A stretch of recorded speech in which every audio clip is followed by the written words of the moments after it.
¿Qué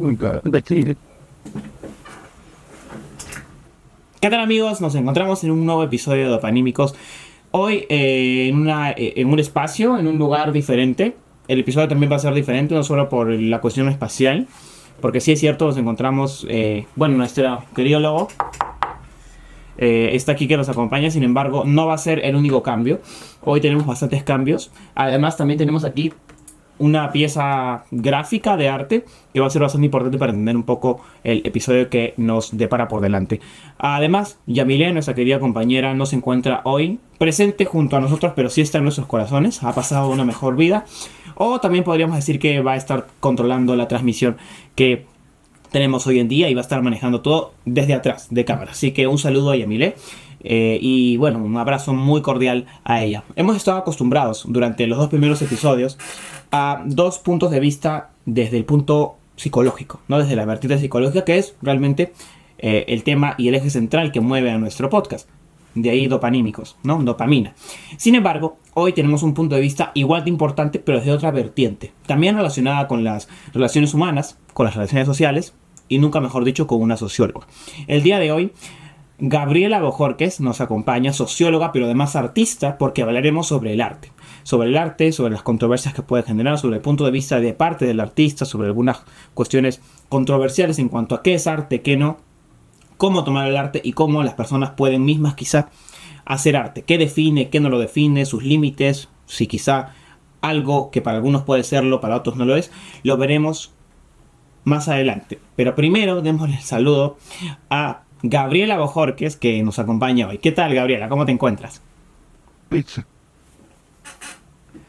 Bueno, yo estoy muy bien, la verdad bastante emocionado. Veo que la verdad, al igual que tú, bueno, igual que yo, evidentemente este cuadro no lo hice yo, pero tú tienes bastantes dibujos a tu alrededor y estás en un ambiente muy colorido. Coméntame un poco sobre ti, sobre el ambiente en el que te encuentras, sobre lo que realizas. Bueno, yo me dedico a las artes plásticas mayormente. Me gustan todos los tipos. Me gusta mucho la música, el baile, todas esas cosas, pero las artes plásticas son lo mío, en lo que más me enfoco. Y estas son algunas prácticas anatómicas que he hecho. Allá hay algunas prácticas de combinar el color y con diferentes técnicas de acuarela. Todo esto que ven ahorita es acuarela y acrílicos, que es con lo que más me gusta usar, pero también juego un poco con ello. Y aquí están mis peluches de apoyo emocional porque no hago muchas entrevistas y entonces esto es para sostenerlo. Y el hago porque me gusta. Perfecto, perfecto. O sea, evidentemente tu espacio también tiene que ver contigo misma, con tu pasión, con tu ser, ¿no? Está muy colorido y muy relacionado al arte. Yo he tratado de hoy estar en un espacio en el que pueda de alguna u otra manera igualar a partir de la misma base, mínimamente, o algo relacionado. Como te decía, coméntame un poco entonces. Tú te dedicas a las artes plásticas, pero también he sabido que te dedicas a tatuar y a piercear, ¿cierto? Sí, sí, sí, sí. Ahora, tienes varios tatuajes también. También varios hice yo misma practicando. Exacto. Coméntame un poco sobre eso. ¿Hace cuánto te dedicas a esto? ¿Cómo lo realizas? ¿Para qué? ¿Con qué fin? No. Ok, y desde muy pequeña a mí me ha gustado el arte. Yo siempre he estado dibujando, siempre me ha gustado dibujar, grabatear, así, en fin.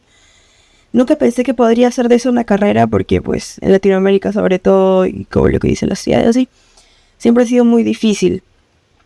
Entonces, ya estudiando una carrera que es sociología en este caso, o sea, yo estaba como dedicada a eso, pero luego me empecé a hacer tatuajes, o sea, como en estudios de tatuaje normal. Y me di cuenta de que eso era algo que podía hacer yo y de lo que puedes sacar como más plata cuando te dedicas al arte. Entonces aprendí y es muy similar. Las técnicas obviamente son diferentes, se utilizan distintos materiales, pero se siente igual, es hacer arte, es pintar. Ahora, hablando un poco sobre tu perspectiva personal. O sea, siempre te has sentido artista, siempre has sabido que esa era la línea, más que de carrera, de vocación, quizá de vida que debías seguir. Sin embargo, ¿cómo definirías tú al arte? ¿Qué sentirías tú que hace al arte arte? Para la última pregunta, ¿qué hace el arte arte? Yo creo que es cualquier cosa que logre cualquier tipo de expresión, ya sea con tu cuerpo, con algo que tú puedas crear, tiene que ser algo que venga de ti mismo. Algo que exprese algún sentimiento, alguna incomodidad, alguna queja. Muchas veces yo siento que se confunde, la sociedad piensa que todo el arte es bonito, si es bonito es arte y no. Hay arte que es bonito, pero no algo que es bonito siempre es arte. El arte no siempre tiene que ser bonito. El arte normalmente nace como protesta, nace como una queja, entonces nace de incomodar. Principalmente el arte no busca ser bonito, sino busca expresar. Ok. Digamos entonces que el arte es más significado que estética, ¿no? Más que algo bonito, es algo que tenga una relevancia a nivel de quien lo está expresando. Definitivamente, de quien lo expresa y quien lo consume, porque si para alguien no tiene como un significado, no conecta, no significa que no sea arte, pero no va a entenderlo, no va a sentirlo de la misma forma que personas que sí lo van a interiorizar. Claro, eso también nos podría llevar a un punto en el que el arte antiguo, ¿no? O sea, en general, hablábamos también antes de la entrevista que usualmente se confunden las etapas del arte como arte clásico y uno piensa que todo lo antiguo es clásico, el arte moderno como arte literalmente contemporáneo, algo que yo podría hacer. Por ejemplo, esta pintura no es arte moderno necesariamente, porque sí es moderno a nivel que ha sido hecho hoy, ¿no? Es modernidad, pero no a una etapa. Sin embargo, para centrar la pregunta, antes el arte antiguo quizá, ¿no? Pasado, se centraba quizá en diferentes etapas, pero era como visto como algo más bonito o como más validado. ¿Por qué crees que se valora más lo antiguo que lo actual en relación de arte? Para empezar, claro, hay una confusión de la sociedad entre lo que es arte antiguo, arte contemporáneo, arte moderno. Pensamos que lo antiguo es como todo lo que pasó antes de que naciéramos.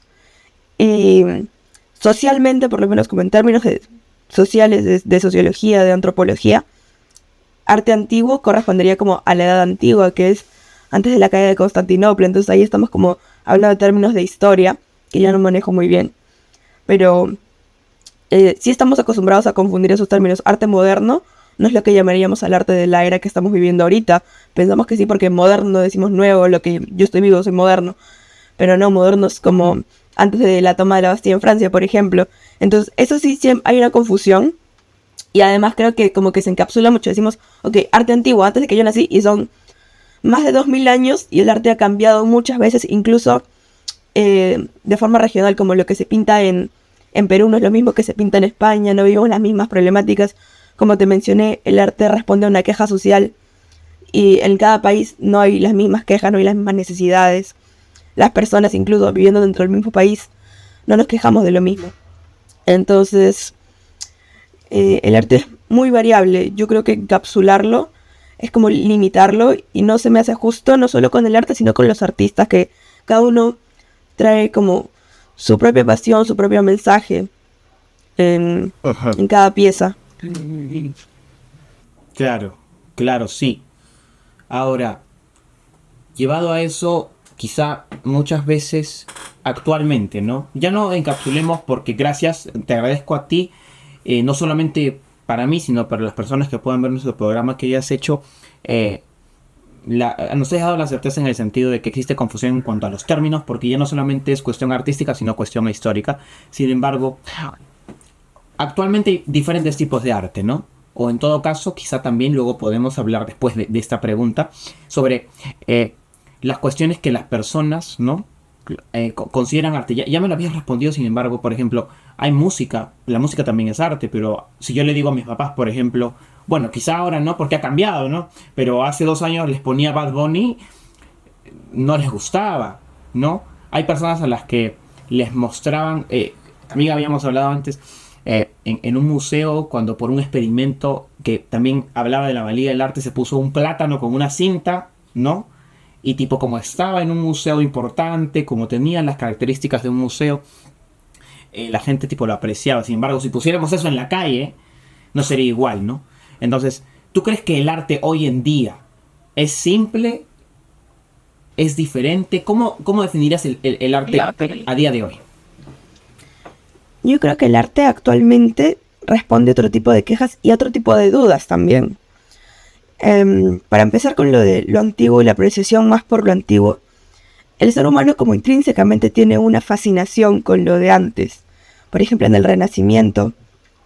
Se llama Renacimiento porque es el renacer de corrientes antiguas de arte. La gente estaba obsesionada redescubriendo cosas que se habían hecho antes y intentando copiarlas, poniéndoles su propio estilo, pero intentando copiar. Copiar no es malo, copiar es sacar inspiración, es una forma de arte también.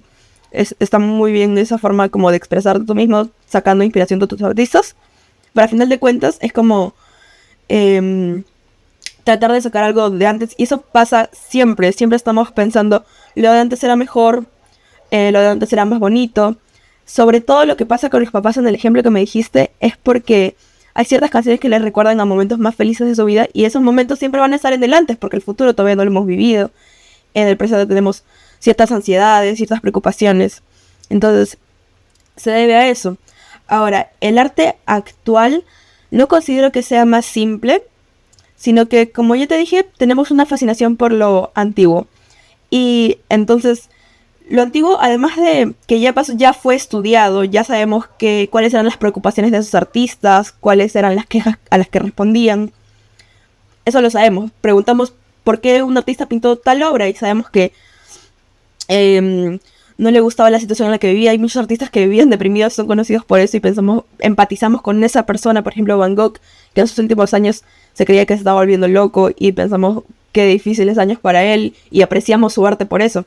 En cambio, los artistas de ahora no los tenemos estudiados porque ni ellos se conocen. O sea, por ejemplo, yo hago una pieza y a veces no sé qué significa y de repente mañana me muero, alguien me estudia y van a entender todo lo que significa mi obra y entonces van a decir, ok, van a poder empatizar conmigo, pero ahorita si yo ni me entiendo, la gente pues menos. Y entonces no es que el arte se haya simplificado, sino que responde a distintas dudas, porque por ejemplo, eso que mencionaste de la banana en un estudio, eso claro, es un caso real. Era un experimento social que involucraba arte y cómo el arte es percibido por la gente. Entonces, la pieza en sí, llamarla arte, esa era como la discusión. No es... Y sigue sin estar claro como si es arte o no, porque es la esencia del experimento, de si alguien lo considera arte, si es arte porque está en un lugar importante, como lo mencionaste, que si yo me lo encuentro en mi casa, yo pego un plátano con una cinta, no va a ser arte. Entonces, ese es el tema y es una pregunta que se sigue respondiendo. Y luego también están los experimentos, me hablaste creo del arte abstracto. Claro. Como de ese tipo de obras. Sí, que hay pinturas que a veces para algunas personas un punto, una mancha, pero representan quizá la lucha por los colores y tal, que quizá algunos no podamos entender, pero el hecho que quizá lo situemos tal cual el experimento en algún lugar que sea acorde al arte, quizá lo hace parecer arte, y ya es más que cuestión de percepción que cuestión de valía, ¿no? Claro, ahí importa mucho la intención del artista también. Por ejemplo, antiguamente, como hemos estado hablando, los artistas eran, no una propiedad, pero eran una cosa como exclusiva de la gente pudiente, porque el arte no era una necesidad básica, sigue sin ser una necesidad básica, aunque ahí podemos argumentar que el arte es lo que mantiene a muchas personas, pero en términos como de plata, de dinero, no decimos que es lo primero en lo que gastamos, primero nos importa la comida, el agua, los servicios. Entonces, siempre ha sido reservado para una élite, por eso es algo como un poco inalcanzable. Y también se corre el rumor de que los artistas pequeños nos morimos de hambre y así. Entonces, siempre ha sido reservado como para una élite. Entonces, cuando tú eres un artista que está siendo comisionado, que es más o menos lo mismo que se hacía antes, pues tú no puedes experimentar con tu arte, no tanto como te gustaría, porque de repente los materiales te los pagan, te dicen exactamente para qué usarlos. Entonces tú puedes ser muy virtuoso, pero vas a estar como encadenado a lo que te piden. Entonces eso pasaba mucho antes. Ahora los materiales no son tan difíciles de conseguir como es entonces. Pese a que igual no sea una carrera como de mucha plata, los materiales ya, los precios están estandarizados, los colores... Antes los colores, dependiendo de qué color quisieras usar, costaban diferente. Entonces tú no podías usar, por ejemplo, el color azul, yo sé que era un color muy caro. No, yo no podría haber experimentado con el azul, por ejemplo. Yo no sabría cómo se combina el azul con el amarillo, el azul con el rojo, cómo se ve debajo de la luz.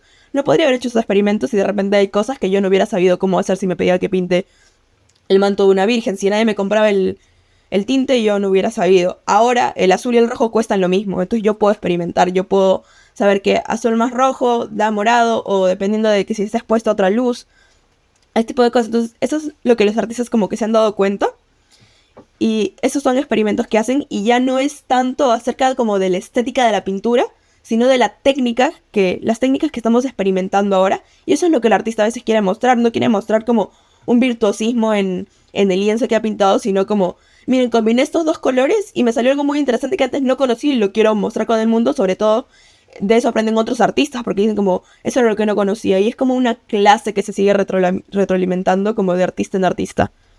Claro, quizá también partimos de la idea que el arte tiene que ser naturalmente, intrínsecamente magnífico, ¿no? Pero realmente es representativo, ¿no? O sea, por ejemplo, a mí me pueden parecer muy bonitos los dibujos que tienes atrás y los hace arte, pero mañana es una pieza que sea alucinante y también lo es, pero eso no quita que lo que has hecho ya lo sea.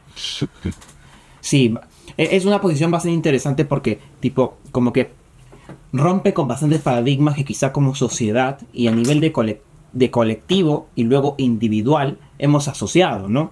Porque, de hecho, como lo que te decía hace un rato, y sigo creyendo lo mismo, ¿no? Ya pasa a ser más que cuestión de valor, nuestro valor parte de lo que percibimos y de lo que ya asociamos y lo que tenemos atrás, ¿no? Ahora, quizá también, y quiero llevarlo por ahí, tú me contaste que tienes muchos tatuajes y además también tatúas.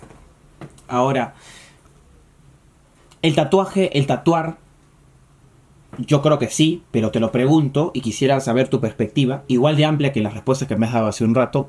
¿Tatuar es arte también?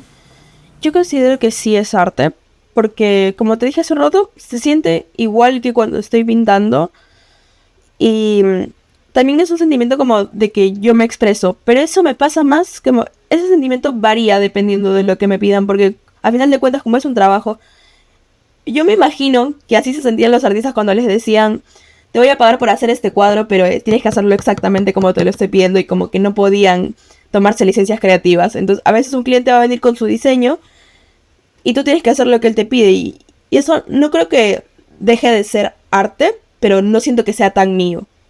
Es más una cosa mecánica. Ahora, cuando yo puedo como involucrarme con el diseño, probar diferentes técnicas, sugerir, decir, mira, esto lo puedo cambiar por esta cosa, ahí me siento más como cuando pinto algo que yo quiero. Pero es una cuestión de sentimiento, no le quita que sea arte, sino es más como una cuestión personal, que cuando le puedo poner algo de mí, se siente más artístico, podríamos decirlo. Pero no quita que lo demás también sea arte, porque también es el diseño de alguien más. Solo que es más un trabajo colaborativo. A eso justo iba a llegar. En todo caso, tú eres quien pone la mano en el pincel, pero digamos que salió de la idea en la cabeza de quien lo hace, ¿no? O sea, por ejemplo, tal cual tú yo tengo un tatuaje y lo hizo el tatuador, que no recuerdo ni su nombre, pero por ejemplo, este tatuaje para mí representa mucho porque fue un tatuaje que yo quería hacerme desde que estaba chiquito, ¿no? Entonces, realmente pudo haber sido el que me lo hizo, pude haber sido yo que me lo tatuaba si supiese, o pudiste haber sido tú, pero en todo caso, eso no quita que sigue representando mucho para mí. Quizá no tanto para quien me lo tatuó, porque es un trabajo, pero sí es una manera de expresarse igual, ¿no? Quizás es más mecanizada para el que lo realiza y expresiva para el que lo pide. Y sensorial también. Yeah. Ahora, ¿cuántos tatuajes tienes tú? Ok, bastantes. A mí me encantaría llenarme todo el brazo derecho de tatuajes. Todavía no sé cuáles. Creo que me voy a poner a mi gato, que de hecho mi gato es el que está ahí. Y acá también. Pero ya llegará el momento, porque también intuyo, no son tan baratos dependiendo del tipo de tatuaje, ¿no? O sea, hay tatuajes que cuestan 600, 200. Como muy barato, ¿no? Este me costó como 70 soles. Pero, bueno, ahora, ¿cómo sientes que se engloban los prejuicios en cuanto a los tatuajes? ¿Cómo ha funcionado para ti? Ya, claro, porque para las personas hay gente que no lo considera arte. Uh-huh. Claro, hay gente que no lo considera arte y lo ve como con malos ojos. Bueno, prejuicios hacia los tatuajes son como muy conocidos, que como que la gente los relaciona con la delincuencia y ese tipo de cosas. Y yo creo que se debe a que el origen del tatuaje no está en el norte global, en el mundo antiguo que sería Europa, que queramos o no, seguimos estando colonizados, ya no les pertenecemos como territorio, como sociedad, pero todavía en mentalidad, todavía pensamos que ir allá es lo máximo. Claro, viajé a Europa y eres la conversación por varios meses, trajiste muchos regalos y es como un logro en la vida de un latinoamericano haber ido a Europa. Igual quizá, disculpa que te interrumpa, quizá no lo seguimos como norte global a nivel de artístico, pero también funciona con Estados Unidos a nivel de quizá aspiracional también, ¿no? Quizá en este caso no aplica, pero a nivel artístico en Europa, pero a nivel aspiracional y con las corrientes capitalistas de pensamiento económico y sociales que prácticamente han regido, y es aspiracional tratar de ser o comportarse como un ciudadano estadounidense. Pero te dejo seguir. Claro, sí, en general el norte global es algo a lo que aspiramos. Entonces como quitando de lado Estados Unidos, que también ha pasado a colonizarlos, después de haber sido un país colonizado, ha pasado a colonizarnos, pero para empezar con Europa, que es como de donde salió el catolicismo, estas prácticas religiosas, nos han colonizado porque el tatuaje nació de tribus indígenas de varias partes del mundo. Se utilizaban para representar distintas cosas, dioses, supremacía. Acá mismo tenemos líderes, bueno, o sea, no actualmente, sino en las civilizaciones antiguas, ¿no? Teníamos líderes que estaban todos tatuados. Representaba a sus dioses, representaba que ellos eran los más poderosos. Aquí en Huacho hay un museo del hombre tatuado. Y me imagino que era como la mayor autoridad. Exacto. Sí. Claro. Sí, pues entonces, eso obviamente no era visto con malos ojos, era algo a lo que aspirabas. Tú siempre aspiras a ser como la autoridad de donde sea que vivas. Pero en las culturas europeas no había eso, no existía, y al llegar a colonizarlos, o sea, casualmente sucedió que a todas las tribus indígenas que colonizaron, todo lo que traían ellas se veía como malo. Una de las cosas fue el tatuaje. Luego el tatuaje, como que ya en la ciudad más actual, no es que hayan nacido en las cárceles, pero es muy común en las cárceles porque existen marcaciones, ese tipo de cosas. Entonces no es tanto visto como una expresión artística, sino más como, como una marcación. Claro. Y sí es cierto pues que es parte de eso, pero no por ser parte de eso es malo, sino como es como casualmente también pasa en esas cosas. Además también puede ir con la percepción que fuera de si viene de allí, o yo creería que sí, ¿no? Porque, claro, hablamos que tiene que ver mucho con la corriente de poder que existía en ese momento, colonizadora, que además venía con un background religioso, católico, detrás, que además creía también en la pureza del ser humano, y al alguien marcar su cuerpo era pues estar en contra no solamente del status quo, sino de Dios, y se trasladan hasta ahora, ¿no? O sea, por ejemplo, yo para hacerme ese tatuaje, o sea, en tu caso tú tienes 20, entiendo que seguramente en algún punto te ha supuesto algún problema, ¿no? Con alguna persona, con alguien, espero que no, pero en mi caso, por ejemplo, cuando yo me hice mi tatuaje tuve problemas con mi papá, ¿no? Porque mi papá me dijo, pensó que mi vida se iba a ir al carajo, ¿no? Y bueno, ¿no? Finalmente creo que no ha sido así, pero sí lo puedes sentir un poco, ¿no? Pero bueno, me ha gustado mucho esta parte porque, si bien es cierto, me dijiste al inicio que no manejabas mucho los datos históricos, pero me parece que esta conversación ya se ha ido más allá, ¿no? O sea, realmente sí hemos tratado un poco de historia y me parece muy interesante, ¿no? Claro, historia partiendo del comportamiento de la sociedad, que me parece más que interesante, ¿no? Ahora, quisiera regresar también a las comparaciones entre el arte, mira, para hacerlo más fácil, ¿ok? Digamos, sé que hay etapas de arte y todo, sin embargo, me gustaría hacer para que sea más fácil para mí, ¿no? Entiendo que tú sí lo debes manejar, pero en mi caso, digamos que todo el arte que haya sido antes que tú y yo nazcamos, que sea el arte antiguo, y el arte contemporáneo, que sea a partir que ya hemos existido, ¿ok? En cualquier tipo. Digamos, ¿qué diferencias crees que podamos encontrar sustanciales, ¿no? Entre el arte antiguo y el arte contemporáneo. Es una pregunta como un poco difícil por cómo estás englobando los dos, como las dos épocas de arte, pero a ver, creo que el arte antiguo, por así decirlo, se enfocaba más en la estética, por lo mismo que te digo que eran artistas comisionados, eso yéndonos como muy atrás en la historia. Eran artistas comisionados, se enfocaban más en lo estético y en la virtuosidad. Y actualmente, ese es otro dato, con la existencia de las cámaras, ya la gente no se fija tanto en la virtuosidad, porque si yo quiero una imagen como que replique la realidad, tomo una foto, contrato a un fotógrafo.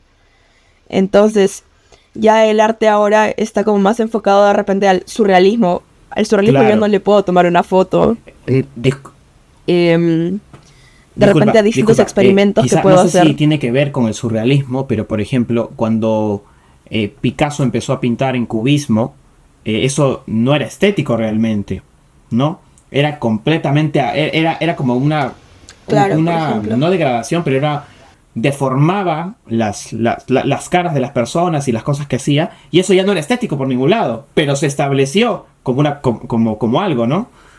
Claro. Lo que sucede, por ejemplo, con el cubismo es que él era virtuoso. No sé si has visto sus obras como antes de que él empezara esa corriente, pero él pintaba, o sea, lo que podríamos decir como muy bonito, muy como muy estandarizado, pero pintaba muy bonito, seguía unas técnicas muy lindas, tenía unas pinceladas muy bonitas, pintaba paisajes, por ejemplo. Pero eso era algo que, o sea, yo creo como artista, cuando alcanzas un virtuosismo, te quedas como, Ya es bueno, parte del ahora ¿qué hago? estándar, ¿Qué ¿no? más puedo hacer? Entonces, él ya tenía eso.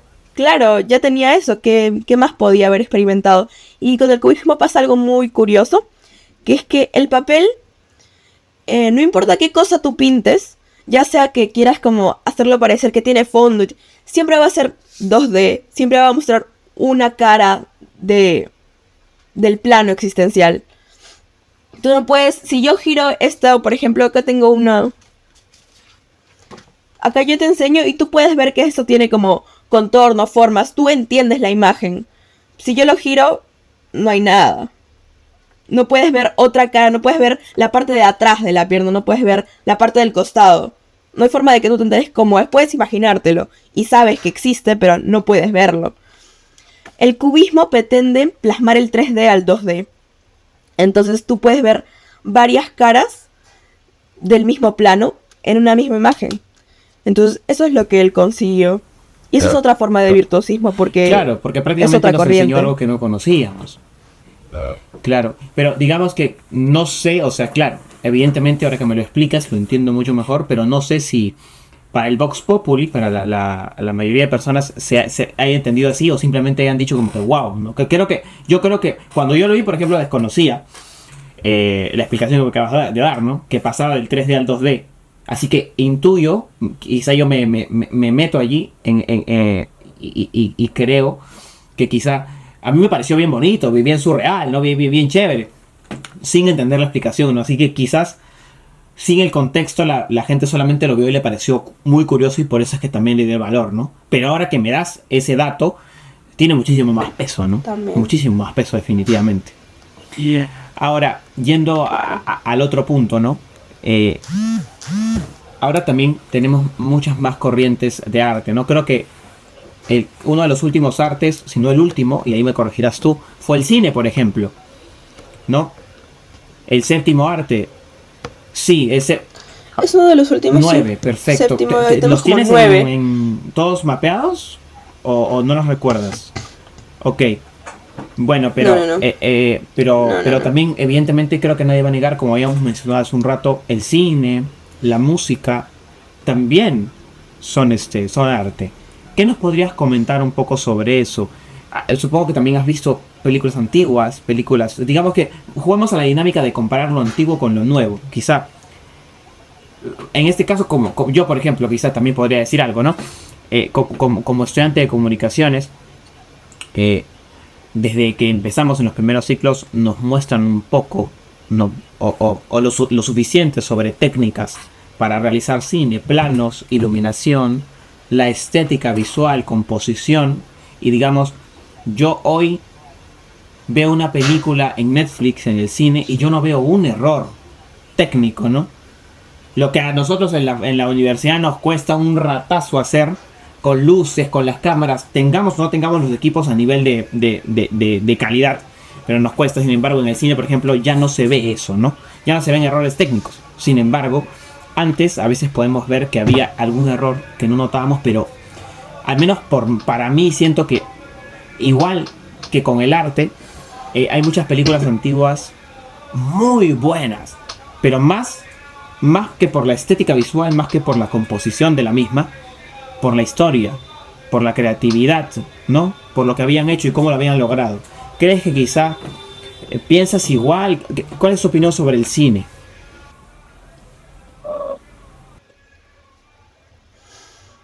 Bueno, al igual que tú, he visto como películas antiguas, películas de ahora.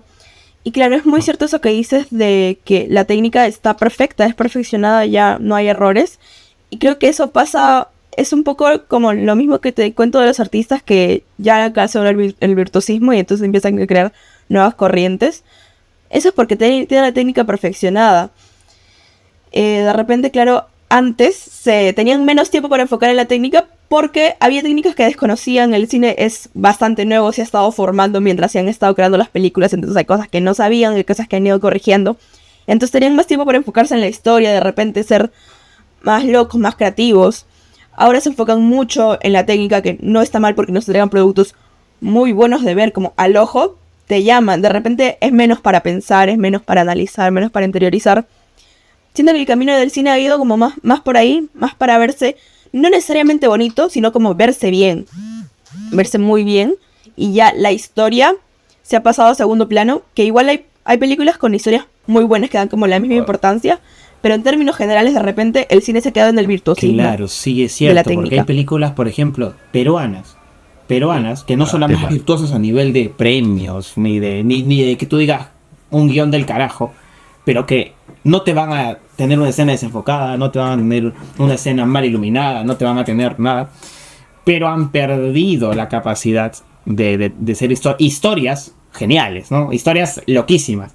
Igual, y creo que también tiene que ver con una cuestión ya más capitalista, ¿no? Que la industria demanda la creación de más películas sin importar si son realmente buenas a nivel de narrativa, mientras sean sostenibles a nivel de mantener el negocio de la industria cinematográfica. Claro, sí, el arte cuando se capitaliza pierde su esencia. Pero igual, tú eres artista, tienes que capitalizar igual para vivir. Entonces, digamos que el debate estaría en encontrar el punto medio, o ¿cómo lo ves tú en ese punto? Yo creo que es muy difícil encontrar un punto medio. Yo claramente no puedo decir, bueno, yo no quiero que mi arte se capitalice, conmigo no es sobre dinero, porque si no me muero de hambre, literalmente. Entonces, es algo imposible de hacer. Puedo quejarme sobre eso, puedo hacer arte sobre eso, pero no me puedo alejar del capitalismo porque está intrínseco, está en todas partes, no es algo que pasa solamente en esta sociedad, en este país, es a nivel mundial. Todo se capitaliza. Lo que podemos hacer es intentar entregar mejores productos más artísticos, con respecto a lo que nos piden. Eso tratando de adecuarnos al modelo socioeconómico que tenemos, porque es lo único que podemos hacer realmente siendo como artistas emergentes, artistas pequeños. De repente artistas más grandes, como Bad Bunny con su último álbum, que hizo como una revolución. Exacto. O sea, se quejó del colonialismo, por ejemplo. Eso es atrevido. Pero él por mucho tiempo ha tenido que hacer otro arte para generar mucho dinero y luego poder hacer este tipo de otro arte que es más significativo. Entonces, es como uno tiene que adecuarse para poder hablar del mensaje que quiere, para poder hacer realmente lo que quiere. Pagar derecho de piso para poder llegar a un punto en el que pueda tener, quizá no como persona, pero como artista, un lugar ganado. Y desde ese punto, con el lugar que uno ya tiene, hacer lo que le cante la intención que tenga, ¿no? Claro. Sí, por ejemplo, lo que dices de Bad Bunny es cierto, ¿no? Claro, porque yo he seguido a Bad Bunny muy de cerca, demasiado diría yo, y digamos que, claro, sentiría que comercialmente creo que Bad Bunny de hecho es un lunar, ¿no? Es una isla, porque digamos que no necesariamente cosas que él ha hecho han estado en ese momento como mainstream, ¿no? De hecho, él realmente siempre me parece que ha hecho lo que ha querido hacer. Y evidentemente más con el avance del tiempo, ¿no? Mientras más avanzaba su carrera, él hacía más lo que quería hacer. Y el último álbum definitivamente ha sido una protesta real, ¿no? Una protesta real al colonialismo, directamente a Estados Unidos, directamente a las medidas políticas que Estados Unidos ha generado alrededor de Puerto Rico. Y uno piensa, ¿por qué no pasa eso aquí, no? y realmente piensa, porque si uno pensara, ¿no? ¿Qué artista podría hacer eso en Perú? ¿No? ¿Qué artista podría estar en contra del racismo, no sé, de las corrientes extremistas de derecha y de izquierda que hay aquí en el Perú, ¿no? Y luchar contra eso, y realmente no tenemos una figura a ese nivel, ¿no? Y creo que es Bad Bunny per se el que ha podido conseguir eso para su país. No sé si otro artista puertorriqueño lo habría podido conseguir, ¿no? Sin embargo, es bien interesante, ¿no? Ahora, hay que decir, ¿no? Como lo mencionamos hace rato y como lo mencionamos ahora, Bad Bunny. Ahora a mi mamá le gusta Bad Bunny, a mi mamá le gusta escuchar Baile Inolvidable, le gusta escuchar Bebé Tirar Más Fotos. Pero si antes yo le ponía una canción donde hablaba de droga, sexo, era nocivo para sus oídos, para eso, ¿no? Y es como que ahora ya ha conseguido, y digamos que quizá, no sé, creo que no, esperaría que no. Yo creo que no. Su motivo haya sido capitalizar completamente eso, pero realmente uno de sus álbumes que a nivel de... O sea, si alguien acá mañana en Perú hiciera un álbum de protesta, no sería para nada capitalizable. Sería funado ni nada, pero él ha conseguido literalmente capitalizar más, porque creo que es su álbum que lo ha puesto más, cada vez supera más, ¿no? Y es protesta, ¿no? Lo cual es muy chévere, ¿no? Y creo que tú como artista, evidentemente, no solo como artista, creo que como cualquier persona querría encontrar ese punto, ¿no? En el que pueda hacer plata, pero además decir lo que quiere en el momento que lo desea, ¿no? Ahora, ya como para ir cerrando, porque creo que, y la verdad me ha gustado hablar de, no solo de lo que realizas, que de hecho me parece bastante chévere, sino del arte en general, porque a mí la música me gusta bastante, el cine me gusta, y creo que hemos podido conversar de eso de una manera muy chévere. Hablemos ya de un punto de vista quizás más emocional. Tú como tatuadora, como piercer también, ¿cuál dirías que es su tatuaje más significativo? Tu tatuaje más significativo. Yo voy por la vida diciendo que me tatúo huevadas, por cierto. Siempre que alguien me pregunta, como, ay, qué sé yo, cualquier cosa. Porque siento que la gente le pone mucha importancia a que tu tatuaje tenga significado. Porque como tú eres un lienzo vivo, ya la experiencia artística no es solamente artista y audiencia, sino también lienzo. Y yo voy por la vida tratando de quitarle ese peso como significativo al tatuaje a veces, porque eso es parte del estigma, como si no significa algo importante te vas a arrepentir o de repente luego no te va a gustar. Entonces tengo muchos tatuajes que no significan casi nada y no me importa en realidad, pero yo soy tatuadora, entonces tengo uno que yo hice, que fue, o sea, tengo varios, ahorita ya tengo varios que yo me hice yo misma porque o estaba aburrida o estaba practicando técnicas. Pero el primero que me hice fue muy especial porque fue la primera vez que yo toqué piel. Y fue diferente, yo empecé con piel sintética. Y es muy rara la piel sintética, la verdad. Es buena práctica para colorear, pero no se asemeja nada a la piel. Cuando yo toqué piel, felizmente elegí un lugar que no me dolía. No lo sentí, pero fue muy interesante porque por primera vez pude ver cómo la tinta se quedaba. Algo que yo pintara se queda. Y sí, si me equivocaba, claro, ya tenía que tenía que camuflarlo. Y obviamente tuve errores, fue el primero. Pero bueno, fue muy interesante y aprendí varias cosas. No lo terminé, por cierto. Siempre digo que lo voy a terminar. No lo termino, pero me parece especial cómo está y también claro, quizá por eso quizás que lo dejarlo termino. tal cual te puede hacer recordar el momento en el que estabas, ¿no? Tu primer tatuaje, la primera vez que tocabas piel humana, ahora que la tocas todo el tiempo, ¿no? La primera vez que te enfrentabas quizá a esa adrenalina de que si la cagas, la cagaste, ¿no? Realmente. Ahora, hace un rato me dijiste que muchas personas viven del arte, pero no solo viven del arte, sino no podrían vivir sin el arte. ¿Sientes que te pasa? ¿No? Además de eso, ¿qué aprendizajes te ha llevado a este proceso como artista? Sí, cuando dije que hay personas que no viven sin el arte, no me refería solamente a los artistas, sino como a las personas en Yo general. no podría vivir sin Todos música. escuchamos música. Yo no podría vivir sin música. Todos nos relajamos con música. Por ejemplo, hay mucha gente que es así, no podría vivir sin música, se aburre, ve una peli, ve una serie, eso es arte. Garabatear es arte, garabatear está muy relacionado a la relajación, a bajar el estrés, los niveles de ansiedad. La gente sin arte realmente no vive no solamente porque se aburre, sino porque los niveles de ansiedad, los niveles de cortisol aumentan.